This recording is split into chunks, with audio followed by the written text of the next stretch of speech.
بسم الله والصلاة والسلام على رسول الله وعلى آله وصحبه أجمعين. Assalamu alaikum, Mom. Walaikum assalam. How was your weekend? We had a good bit of time off. That's okay. We did 15. 15 kiye humne mahine mein. Maybe by tomorrow 16 ho jayenge. So we're above 50% average. It's not bad. I'll take it's a good score for Ramadan. And some people, my friends tell me, it's really bad. I was like, no, it's not that bad. It's okay. It's okay. So good for first innings.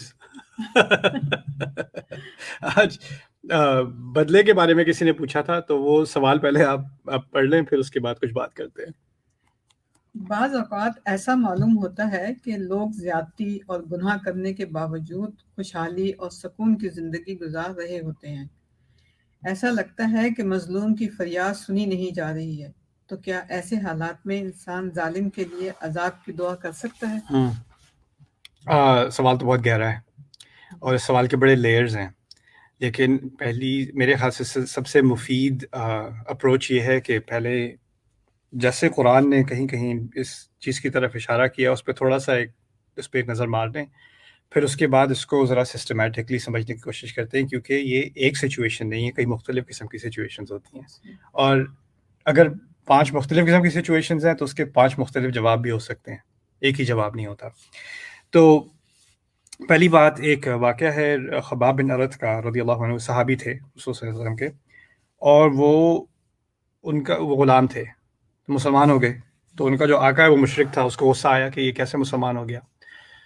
تو انہوں نے کیا کیا کہ وہ کول کو کیا کہتے ہیں، کوئلے جلائے زمین پہ اور زبردستی کوئلوں پہ ان کو قمیض اتار کے لٹھا دیا، ان پہ کھڑے ہو گئے زبردستی، ساری ان کی پیچھے سے پیٹھ جھلس گئی. تو سارے ٹارچر کے بعد وہ رسول صلی اللہ علیہ وسلم کے پاس آئے، پیچھے سے پیٹ ان کی ساری جھلسی بھی، اور انہوں نے کہا کہ یا رسول اللہ، ہم نے حق مانگا ہے، ہم نے کیا غلط کیا ہے، اور ہمارے اوپر ایسے عذاب، اور یہ لوگ جو چاہیں کریں. رائٹ، تو وہ اپنی فریاد انہوں نے کی اس تکلیف میں نا. تو اس موقع پر اللہ تعالیٰ نے سورۃ العنکبوت کا پہلا جو حصہ ہے وہ نازل کیا، اور سورۃ العنکبوت سورہ نمبر 29 ہے، 29. My numbers are getting good. 29. سورہ نمبر 29 شروع میں ہی ہے، الف لام میم احسب الناس ان یترکوا ان یقولوا آمنا وهم لا یفتنون. الف لام میم، کیا لوگوں نے یہ سوچا ہوا ہے کہ وہ چھوڑ دیے جائیں گے یہ کہنے کے بعد کہ وہ ایمان لے آئے اور ان کو فتنے میں نہیں ڈالا جائے گا. فتنے کا لفظ عربی میں ہوتا ہے کسی کو بہت سخت مشکل میں ڈالنا. اصل میں فتنے کا لفظ استعمال ہوتا تھا پہلے سونے کو پاک کرنے کے لیے. سونے کو جب بہت بڑی آگ میں ڈالتے ہیں نا، بھٹی میں ڈالتے ہیں، تو اس میں جو بھی امپیورٹی ہوتی ہے وہ پگھل کے نکل جاتی ہے، خالص سونا رہ جاتا ہے. اس پروسیس کو فتنہ کہتے تھے عربی میں. تو اس سے ہم نے جب کہتے ہیں کہ عربی میں کہتے ہیں کوئی فتنے میں ہے، یعنی وہ بہت بڑے امتحان میں ہے، لیکن اس میں اس کا مقصد بھی ہے کہ اس کی جو کوئی بھی ناپاکی ہوگی اس کے اندر وہ بھی نکل آئے گی، وہ ریفائن ہو جائے گا جو بھی ہے فتنے سے گزر رہا ہے. تو خیر اللہ تعالیٰ نے یہ بات کی، پھر کہا وَلَقَدْ فَتَنَّا الَّذِينَ مِن قَبْلِهِمْ، تم سے پہلے بھی کہیں پہلے بھی لوگوں کو فتنے میں ڈالا گیا تھا. وَلَيَعْلَمَنَّ اللَّهُ الَّذِينَ صَدَقُوا وَلَيَعْلَمَنَّ الْكَاذِبِينَ، اور اللہ جان لے گا اسی طرح سے کہ کون واقعی اپنے دعوے میں سچا ہے اور کون جھوٹے ہیں.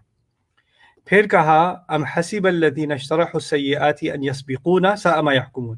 پھر کہتے ہیں دوسری طرف، کیا وہ لوگ جنہوں نے اس قسم کے شدید گناہ کیے ہیں، یعنی اب اشارہ خباب کی طرف نہیں ہے، انہیں تو کہا کہ تم فتنے میں ڈالے گئے ہو، تم سے پہلے بھی ڈالے گئے، لیکن دوسری طرف بات کی کہ جن لوگوں نے یہ جرم کیے ہیں، جو سیئات کی ہیں اور ان کا ارتکاب کیا ہے، کیا وہ یہ سمجھتے ہیں کہ یہ ہم سے آگے نکل گئے، یا یہ بڑے مزے کر رہے ہیں اور ہمیں پتہ نہیں چلا اور ہماری پکڑ سے بچ گئے. جیسے کسی مووی میں ہوتا ہے نا کہ وہ پولیس والے چیز کر رہے تھے، وہ بارڈر سے نکل گیا، اب وہ پولیس کے جورسڈکشن میں نہیں ہے، رائٹ. تو ان کا یہ خیال ہے کہ وہ نکل گیا آگے. ساء ما یحکمون، کیا برا فیصلہ ان لوگوں نے کیا ہے، کیا برا فیصلہ ان لوگوں نے کیا ہے. تو کہنے کا مقصد یہ ہے کہ اللہ تعالیٰ نے ایک طرف تو کہا کہ میں اور آپ فتنے میں ڈالے جائیں گے، خباب بن ارت فتنے میں ڈالے گئے، مشکل ہوگی، اور مشکلات دوسرے انسانوں کے ہاتھوں سے آتی ہیں. تو امتحان تو ہونا ہی ہونا ہے، یا تو آسمانی امتحان ہونا ہے کہ زلزلے کی وجہ سے ہونا ہے، یا پہلے ہم نے بات کی تھی ہمارے کنٹرول سے باہر چیزیں ہوتی ہیں ان سے امتحان ہوتا ہے ہمارا، یا لوگوں کی طرف سے ہوتا ہے، لوگوں نے کوئی بات کی، کوئی حرکت کی ہمارے ساتھ، کوئی ظلم کیا. لیکن کسی نہ کسی طرح ہم مشکل میں ڈالے جائیں گے ضرور. یہ ہونا ہی ہے زندگی میں.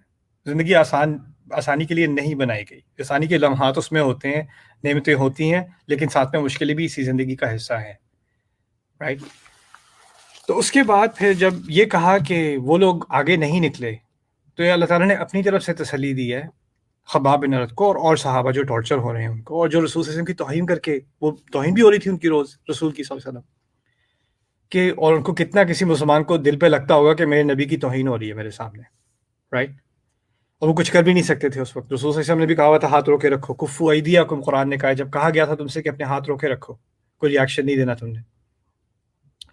تو ان کے دل میں بھی تھا کہ کوئی اللہ تعالیٰ ان سے کچھ بدلا لے. لیکن آپ اندازہ کریں، سال گزر گئے، 2 سال گزر گئے، 3 سال گزر گئے، مکے میں کتنے سال گزارے ہیں، اور ان کئی سالوں میں کوئی بدلا نہیں ہے. ان کو تو گولی چھٹی ہے، وہ تو اور مزے میں، مسلمان اور ٹارچر میں، اور مصیبتیں پڑ رہی ہیں. اور ہمیں نظر آتا ہے، کسی کو نظر آئے کہ یہ تو کتنے سال گزر گئے، ہمیں کہا بھائی صبر کرو، ان کو دیکھو ان کے کیا مزے ہو رہے ہیں. ہم تو پیچھے دیکھتے ہیں، کہتے ہیں کہ 23 سال میں مکہ فتح ہو گیا. اس وقت کیا نظر آ رہا تھا؟ اس وقت تو کوئی سرے سے آثار بھی نظر نہیں آ رہے تھے کہ تبدیلی آنے والی ہے یا مدینے میں جا کے کیا ہوگا. ہمیں کچھ نہیں پتا تھا ابھی، رائٹ. تو پہلی بات ہے کہ اللہ تعالیٰ نے بتایا، اس طرح سمجھایا کہ ہمارا اپنا ایک ٹائم ٹیبل ہوتا ہے. مجھے کسی پہ غصہ ہے، میں چاہتا ہوں اللہ تعالیٰ کی طرف سے بجلی اس کے سر پہ ابھی آ کے گرے، رائٹ. لیکن اللہ تعالیٰ نے دنیا ہمارے ٹائم ٹیبل پہ نہیں بنائی، اپنے ٹائم ٹیبل پہ بنائی. اور اگر واقعی ہمارے ٹائم ٹیبل پہ دنیا ہوتی نا تو دنیا باقی نہ رہتی، کیونکہ میں نے کسی کے سر پہ بجلی گرانی تھی، کسی اور نے میرے سر پہ گرانی تھی، ہم سارے ختم ہو جاتے ہیں. اللہ تعالیٰ کی رحمت ہے کہ کیونکہ اگر کوئی انسان سوچے کہ میری توقعات کے حساب سے انصاف ہونا چاہیے، تو پھر دوسرے انسان کے توقعات کے بھی، اس کے حساب سے بھی تو انصاف ہونا. اگر آپ سمجھتے ہیں کہ آپ کے ساتھ کسی نے زیادتی کی ہے تو یہ ممکن نہیں ہے کہ آپ نے کبھی کسی کے ساتھ زیادتی نہ کی ہو، آپ کو خیال بھی نہ آیا ہو اور کی ہو. تو اور اگر ہر ایک کو جزا اور سزا فوراً ملنی شروع ہو جائے اس دنیا میں تو دنیا کی پاپولیشن تو گئی ختم، پہلی بات. دوسری بات اس میں یہ ہے کہ اللہ تعالیٰ نے یہاں پر فرمایا کہ بدلے، اور جگہ پر بتایا ہے کہ بدلے کی جو چاہت ہے، خواہش ہے انسان کے اندر کہ میرے ساتھ انصاف ہو. بدلہ اور چیز ہے، انصاف اور چیز ہے. انصاف ہو کم از کم کہ میرے ساتھ زیادتی ہوئی ہے، مجھے اس کو کریکٹ کرنا ہے، اس کا مجھے جسٹس لینی ہے. اس کے بارے میں اللہ تعالیٰ نے کہا ہے وَلَمَنِ انتصر بعد ظلمه فَأُولَئِكَ مَا كَانَ عَلَيْهِم مِّن سَبِيلٍ. سورۃ شورى میں اللہ تعالیٰ نے کہا ہے کہ جو کوئی اپنے ساتھ ظلم کیے جانے کے بعد اپنی مدد کرنے کی کوشش کرے یا انصاف کے دائرے کے اندر بدلہ لینے کی کوشش کرے، فَأُولَئِكَ مَا كَانَ عَلَيْهِم مِّن سَبِيلٍ، تو ان کے خلاف آپ کوئی کیس نہیں کر سکتے. یعنی آپ ان کو، تمہیں معاف کرنا چاہیے، کیوں بدلہ کر رہے ہو، کیوں انصاف کر رہے ہو، کیوں لائر کیا تم نے، کیوں سو کیا تم نے، کیوں شکایت کی تم نے، کیوں انصاف ڈھونڈا تم نے، صبر کرنا چاہیے. اللہ تعالیٰ نے کہہ دیا آپ کی کوئی اگر انصاف لینا چاہ رہا ہے اپنے لیے تو آپ اس کے خلاف کیس نہیں کر سکتے. فَأُولَئِكَ مَا كَانَ عَلَيْهِم مِّن سَبِيلٍ إِنَّمَا السَّبِيلُ عَلَى الَّذِينَ يَظْلِمُونَ النَّاسَ. راستہ یعنی کیس تو ان کے خلاف بنتا ہے جنہوں نے زیادتی کی ہے لوگوں کے ساتھ. جو انصاف مانگ رہا ہے اس کو آپ کہہ رہے ہیں تم غلط کر رہے ہو. یعنی قرآن نے یہ ہم پر فریضہ نہیں ڈالا کہ معاف کرنا چاہیے، معاف کرنا چاہیے، معاف کرنا چاہیے. معاف کرنا آپ کسی اور کو نہیں کہہ سکتے کہ معاف کرو، وہ اس کا حق ہے معاف کرنے کا یا انصاف لینے کا، اس کا حق ہے. اس کو آپ یہ اسلام کے دائرے، اسلام کا بہانہ لے کے بھی نہیں کہہ سکتے اللہ تعالیٰ چاہتے ہیں کہ تم معاف کر دو. نہیں بھائی، آپ کسی اور کو نہیں کہہ سکتے، یہ آپ کو مجھے کہنے کا یہ حق نہیں ہے. اس انسان کو حق ہے، اس کی تکلیف ہے، آپ نہیں جانتے اس کی تکلیف اس پر کتنی گزری ہے، اس کو کیا، اس کے کیا احساسات ہیں. وہ چاہے تو معاف کرے، وہ چاہے تو نہ کرے. یہاں تک کہ یوسف علیہ السلام کے قصے میں تو بہت کمپلیکیٹڈ، یعنی جو گہرائی ہوتی ہے انسان کی ایموشنز کی، اس کو ایڈریس کیا گیا ہے. ایک طرف تو یوسف علیہ السلام کے بھائیوں نے ان کے ساتھ اتنی زیادتی کی ہے، رائٹ. آ کے سامنے کھڑے ہوتے ہیں، انہیں پتہ بھی نہیں کہ یوسف ہیں. اب جو سامنے منسٹر بیٹھا ہے وہ ان کو علم ہی نہیں کہ وہ یوسف ہیں. تو ان کے سامنے بیٹھ کے بھی کہہ دیا کہ اچھا یہ جو چوری کی ہے اس نے، اس کا ایک بھائی تھا وہ بھی چور تھا. یوسف کے بارے میں کہہ رہے ہیں اور یوسف سے کہہ رہے ہیں، انہیں پتہ بھی نہیں یوسف سے کہہ رہے ہیں علیہ السلام، رائٹ. فَإِنْ سَرَقَ كَانَ لَهُ أَخٌ سَرَقَ مِنْ قَبْلُ. یہ ان کے ایک بھائی تھا، اس نے بھی چوری کی تھی، اور یوسف علیہ السلام نے چوری کا الزام، وہ بھی ان کے سامنے. اب وہ اس موقع پہ بیٹھے ہیں کہ یہاں ایسے وہ اشارہ کریں تو یہ سارے ایکسیکیوٹ ہو جائیں، اور وہ اپنے آپ کو ریویل بھی کر سکتے ہیں کہ تم بات کیا کر رہے ہو، مجھ پہ الزام لگا رہے ہو، ابھی تک تم نہیں بدلے. لیکن انہوں نے دل میں ہی کہا انتم شر مکانا، تم تو پہلے سے بھی خراب ہو گئے ہو، تم تو پہلے سے بھی اور خراب ہو. مجھے تو لگا تھا کہ شاید کئی انسان نے کوئی غلط حرکت کی ہو، ہم نے اپنے بھائی کو مار دیا یا کنویں میں پھینک دیا، بعد میں کوئی ندامت ہوگی تم پہ تمہارے دل میں، اب تم مجھے مزید ابھی تک کوس رہے ہو، تم تو پہلے سے بھی اور خراب ہو، انتم شر المکان. ان کے دل میں یہ بات آئی. اسرہا یوسف فی نفسہ، یوسف علیہ السلام نے وہ تکلیف، وہ غصہ اپنے اندر ہی رکھا، انہوں نے ظاہر نہیں ہونے دیا. اب ان کے پاس پاور تھی ظاہر کرنے کی، لیکن انہوں نے ظاہر نہیں ہونے دیا. اچھا بعد میں جب سارا کچھ ریویل ہو گیا اور سارے ہمبل ہو گئے ان کے سامنے، تو یوسف علیہ السلام نے کہا لا تثریب علیکم الیوم، تم پر آج کوئی پکڑ نہیں ہوگی، تم پر آج کوئی پکڑ نہیں ہوگی. لیکن کھلی چھٹی بھی نہیں دی. جب انہوں نے کہا تم پر پکڑ نہیں ہوگی اور تم اب مصر میں اللہ تعالیٰ چاہیں تو تم آمینین یعنی امن و امان سے داخل ہو سکتے ہو. لیکن اس کے بعد اس میں ایک میں نے اپنے انگلش لیکچرز میں بتایا تھا، ایک سرٹل سی اس میں ایک اشارہ بھی ہے کہ اب اگر تم نے لائن کراس کی، آج تک جو ہوا تم پہ پکڑ نہیں ہے. اس میں اشارہ کس بات کی طرف ہے؟ اس کے بعد اگر کچھ کرنے کی کوشش کی تو یہ آج کی گارنٹی ختم. رائٹ؟ تو اس میں یعنی ہم کسی کو معاف کریں، اس کا مطلب یہ نہیں ہے کہ ہم بھولے بن جائیں اور یہ سمجھیں کہ اس میں دوبارہ شر کا پوٹینشیل ہے ہی نہیں. معاف کرنا اور بھولا بننا دو الگ الگ چیزیں ہیں. معاف کرنے سے یہ نہیں ہوتا کہ بس یہ بندہ فرشتہ بن گیا، اب اس نے جو پہلے کیا تھا وہ کبھی نہیں کر سکتا. نہیں، آپ کو احتیاط تو کرنی ہے، وہ انسان ہے، ہو سکتا ہے. آپ کو ایک باؤنڈری ڈرا کرنی ہے. دوسری طرف ہے یعقوب علیہ السلام، ان کی اولاد نے کتنی تکلیف دی، کتنے سالوں جھوٹ بولا ان سے اور کیا کیا ان کے ساتھ، اور بدتمیزیاں بھی کی. اب ان کے سامنے آ کے کہہ رہے ہیں استغفر ہمارے لیے یا بت استغفر لنا، یا ابا جان ہمارے لیے بھی دعا کر لیں استغفار کی، آپ بھی ہمارے لیے اللہ تعالیٰ سے معافی مانگ لیں. کہ یہ بڑا کلیور کہنے کا طریقہ ہے کہ نہ صرف آپ ہمیں معاف کریں، آپ اللہ تعالیٰ سے ہماری استغفار کی دعا کریں. اور اس میں ایک اشارہ اس بات کی طرف بھی تھا کہ یوسف علیہ السلام سامنے کھڑے ہیں، اگر والد محترم ابھی دعا کر دیں گے تو پھر یوسف علیہ السلام کا دل بھی نرم ہو جائے گا، چلو ابو نے تو معاف کر دیا، میں بھی معاف کر دیتا ہوں، میں بھی اپنا دل نرم کر دیتا ہوں. تو وہ ایک اسٹریٹجی تھی کہ ابو کے پاس اب آئے. پہلے تو انک فی ضلالک القدیم، آپ اپنے پرانی گمراہی میں ابھی تک پاگل پن میں آپ لگے ہوئے ہیں. تاللہ تفتأ تذکر یوسف حتی تکون حرضا، آپ بس یوسف ہی لگے رہیں گے جب تک مر نہ جائیں. آپ ایسی باتیں کرتے تھے وہ ان سے، رائٹ؟ یہاں تک کہ ان کی فیملی بھی ان کو پاگل کہتی تھی یا گمراہ کہتی تھی. جو چلے گئے تھے تو پیچھے فیملی ان کی وہ یہ باتیں اپنے دادا سے کر رہی تھی، اپنے سسر سے کر رہی تھی. تو خیر اب کہتے ہیں آپ ہمارے لیے استغفار کر دیجئے. تو یعقوب علیہ السلام کی تکلیف اتنی شدید تھی کہ وہ یہ نہیں کہہ سکے کہ ہاں میں کر رہا ہوں. کہتے ہیں سوف استغفر لکم ربی، میں کروں گا کچھ دیر بعد، دعا کر دوں گا، ابھی نہیں کر رہا، ابھی دل میں ابھی بھی بہت تکلیف ہے. ان حوالات میں کیا چیز کامن ہے کہ اللہ تعالیٰ نے انسان کی تکلیف کو ایکنالج کیا ہے، یہاں تک کہ نبی کی تکلیف کو بھی ایکنالج کیا ہے، ان کے جذبات کو بھی ایکنالج کیا ہے. تو پہلی بات ہمیں سمجھنے کی یہ ہے کہ ہمیں اگر تکلیف ہو رہی ہے کہ کسی نے ہمارے ساتھ زیادتی کی ہے، ہم سے زیادہ مجھے جتنی خود سے محبت ہے اس سے کہیں زیادہ خدا کو مجھ سے محبت ہے. اور جو تکلیف مجھے ہوئی ہے اس کا جتنا مجھے احساس ہے اس سے کہیں زیادہ احساس میرے رب کو ہے. اور جتنا میں انصاف چاہتا ہوں اس سے کہیں زیادہ انصاف میرا رب چاہتا ہے. امر ربی بالقسط شاہد قائم بالقسط، میرا رب قسط پہ انصاف پہ کھڑا ہے. اور انصاف کی اصل جو اللہ تعالیٰ کے ناموں میں سے العدل، انصاف، یعنی انصاف کی ڈیفینیشن ہی ہمارا رب ہے. تو یہ سمجھنا کہ جب تک ہماری توقعات کے مطابق اس کو سزا نہیں ملے گی، یعنی یہ جب تک سیڑھیوں سے نہیں گرے گا، جب تک اس کا کار ایکسیڈنٹ نہیں ہوگا، انصاف نہیں ہوگا. تو یہ کیا ہوتا ہے؟ یہ ہم سمجھتے ہیں کہ ہمیں انصاف کا زیادہ اچھا کانسیپٹ ہے، ہم اللہ تعالیٰ کو سکھائیں گے کہ انصاف کیا ہوتا ہے.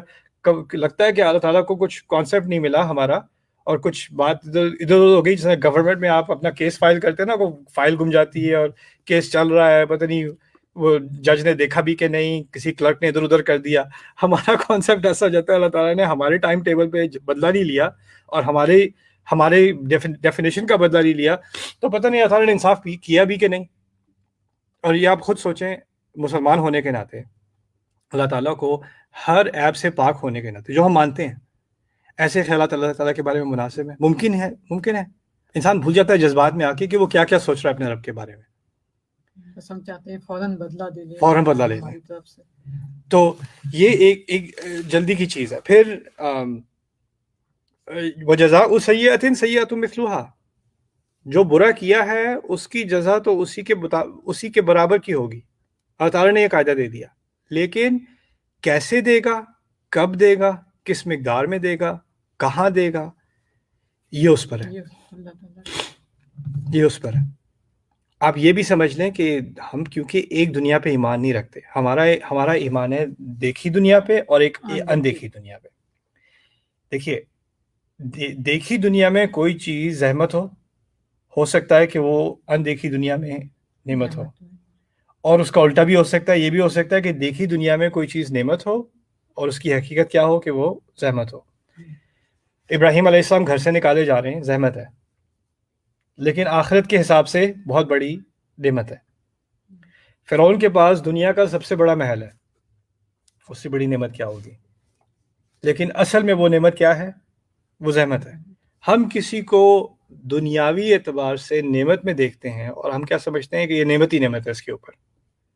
آپ کو نہیں پتا کہ اس کے اندر کیا لعنت ہے، اس نعمت کے اندر کیا مشکلات آتی ہیں اس کے ساتھ، اس کی آخرت میں کیا پکڑ ہوگی، یا ہو سکتا ہے اس دنیا میں کیا پکڑ ہوگی۔ اللہ تعالیٰ نے تو سورۃ التوبہ میں کہہ دیا منافقون کے بارے میں، فلا تعجبک اموالهم ولا اولادهم انما يريد الله ليعذبهم بها وتزهق انفسهم وهم کافرون۔ آپ ان کے پیسوں سے اور ان کی اولاد سے امپریس نہ ہو جانا، یہ چیزیں آپ کو جو ہے وہ تعجب میں نہ ڈال دیں کہ ان کے پاس کیا کچھ ہے۔ اللہ کی صرف یہی نیت ہے کہ ان کو ان چیزوں کے ذریعے، یعنی مال اور اولاد کے ذریعے، ان کو عذاب دے اور یہ اندر سے مٹ کے رہ جائیں، تزہق انفسہم، اور یہ کفر میں ہی رہیں۔ یعنی لگتا ہے باہر سے لگتا ہے کہ یہ بہت ہی اچھے حال میں ہے کتنی کچھ حرکتیں کرنے کے بعد، لیکن اللہ تعالیٰ کہہ رہے ہیں تم ان چیزوں کو دیکھ کے امپریس نہ ہو جانا، دھوکے میں نہ آ جانا۔ تو یہ جو ریئلائزیشن ہے، اس سے انسان کو بہت ریلیف ملتی ہے۔ پھر اس کے بارے میں آخری بات وہ یہ ہے کہ اللہ تعالیٰ نے جو انسان کے دل میں ہوتا ہے نا کہ مجھے بدلہ چاہیے، کہ اس کو بھی کوئی نہ کوئی تکلیف ہو، اس کو بھی تکلیف ہو، یہ اصل میں جو اللہ تعالیٰ سے ایمان ہے نا، اس سے دور دور لے کے چلی جاتی ہے ہمیں یہ چیز۔ کسی حد تک مجھے بھی انصاف چاہیے، آپ کو بھی چاہیے۔ کسی نے مجھے تکلیف دی ہے، مجھے ہوتا ہے کہ اگر مجھے کوئی نظر آ گیا تو میں بھی اس کو تکلیف دوں۔ لیکن خود انصاف لینا، لاء کے ذریعے لینا، فیملی کے ذریعے انصاف لینا، شریعت کے دائرے کے اندر انصاف لینا، وہ اپنی جگہ ہے۔ اللہ تعالیٰ سے کسی کے خلاف سزا کی دعا مانگنا وہ الگ چیز ہے۔ اللہ تعالیٰ اس کو یہ کر، وہ کر، یہ کر۔ ہمارا جو بیان ہے قرآن کا، جو ہدایت ہے قرآن کی، وہ کیا ہے؟ ہم یہ نہیں اندازہ کر سکتے کہ ہمارے ساتھ جو کسی نے زیادتی کی ہے، جو انبیاء کے ساتھ لوگوں نے زیادتی کی تھی، وہ کم ہوگی، بلکہ ان کے ساتھ جو زیادتیاں ہوئیں وہ زیادہ ہیں، ہمارے ساتھ جو زیادتیاں ہوئی ہیں وہ کم ہیں۔ تو ان لوگوں نے جب انصاف تو لیں گے، اور یہاں تک کہ جنگیں بھی لڑی گئی ہیں، انصاف اپنی جگہ ہے، وہ انسانی دائرے میں، لیکن اللہ تعالیٰ سے دعا اپنی جگہ اور ہے۔ اللہ تعالیٰ سے دعا، اکثریت دعائیں کیا ہیں؟ اللہ تعالیٰ مجھے ان کے شر سے بچا لے، اللہ تعالیٰ تو دیکھ رہا ہے، جو اس امتحان سے مجھے لوگوں کے لیے فتنہ نہ بنا دینا، لا تجعلنا فتنة للذین کفروا۔ اس کا مطلب ہے اپنے لیے دعا کریں، اپنے لیے دعا کریں کہ آپ ان لوگوں کے شر سے بچ کے رہیں، یا آپ اللہ تعالیٰ کو آپ کو ہیلنگ دے دے، آپ کو ریلیف دے دے، آپ کو شفا دے دے، آپ کے دل کو اطمینان دے دے۔ دیکھیں بدلے کا جو جذبہ ہے نا، وہ انسان کو اندر سے کھاتا جاتا ہے، اور جس نے آپ کو تکلیف دی ہے وہ ابھی بھی جیت رہا ہے، کیونکہ آپ ابھی بھی چین سے نہیں ہیں۔ اور میں بتاؤں، جن لوگوں کو آپ کو تکلیف دینی ہوتی ہے نا، وہ آپ کو خوش دیکھ کے بڑی تکلیف میں ہوتے ہیں، رائٹ؟ تو جیسا کسی انسان کو ہو رہا ہے میں اس کو خوش دیکھ رہا ہوں، مجھے تکلیف ہو رہی ہے، ایسا الٹا بھی کر سکتے ہیں آپ کہ اگر آپ خوش ہو جائیں اور آپ کو اس جلن سے آپ ہٹ جائیں تو اس کو تکلیف ہونی شروع ہو جائے کہ میں نے تو اس کو برباد کیا تھا، یہ خوش کیوں ہے، یہ کیوں ہنس رہا ہے، یہ کیوں سانس لے رہا ہے، رائٹ؟ تو بدلے کے سینٹیمنٹ سے انسان اپنے آپ کو نکالنے کی کوشش کرے تو وہ اس کے لیے، خود کے لیے بہتر ہے۔ وہ کسی اور کو ڈیمیج نہیں کر رہا، وہ اپنے آپ کو ڈیمیج کر رہا ہے اس کے اندر رہ کے۔ پھر میں یہ کہنا چاہتا تھا کہ اس میں نا کئی دفعہ ایسا ہوتا ہے کہ ہماری فیملی سچویشنز میں فیملیز کی طرف سے زیادتی ہوتی ہے، کسی کے چچے نے زیادتی کی، کسی سسر نے زیادتی کی، کسی کے ہسبینڈ نے زیادتی کی، وائف نے زیادتی کی، لوگوں نے زیادتی کی، رائٹ؟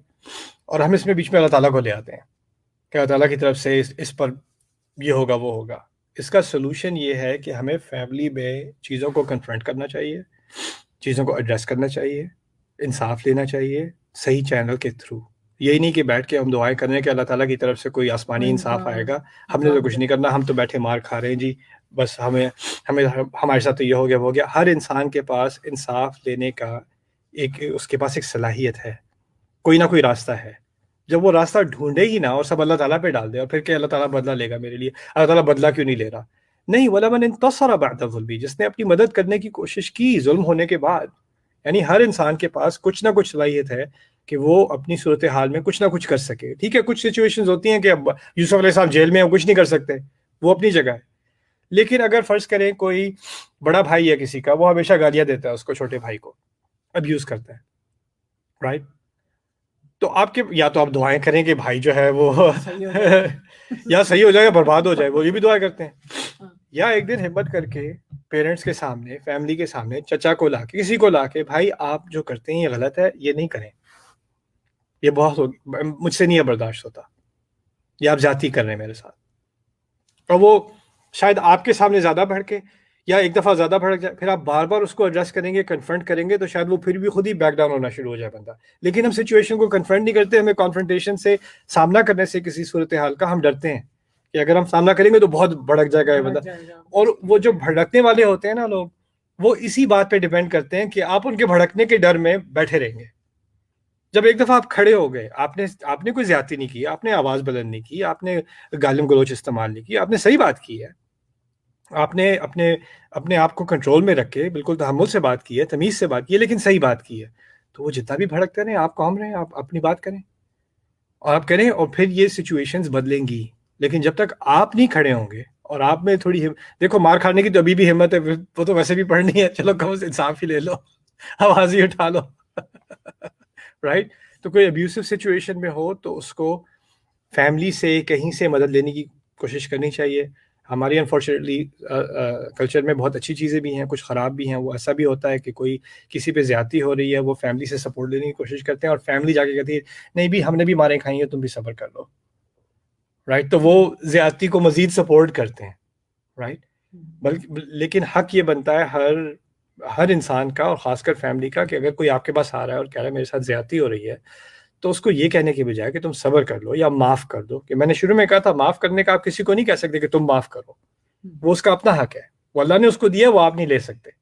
نہ اس کو آپ اس کو گلٹ کر سکتے ہیں کہ جب تک آپ معاف نہیں کریں گے آپ میں کچھ خامی ہے, خرابی ہے, یہ بھی نہیں ہے. ٹھیک کہتے ہیں اللہ کو معافی پسند ہے, اللہ کو معاف کرنا پسند ہے, تو معاف کر دو, اللہ خوش ہو جائے گا. اللہ کو معاف کرنا بہت پسند ہے, اور اسی اللہ نے جس دن آیات میں معاف کرنے کی بات کی ہے, اور معاف کرنے کا بہت بڑا انسینٹیو دیا ہے, اس میں کوئی شک نہیں ہے.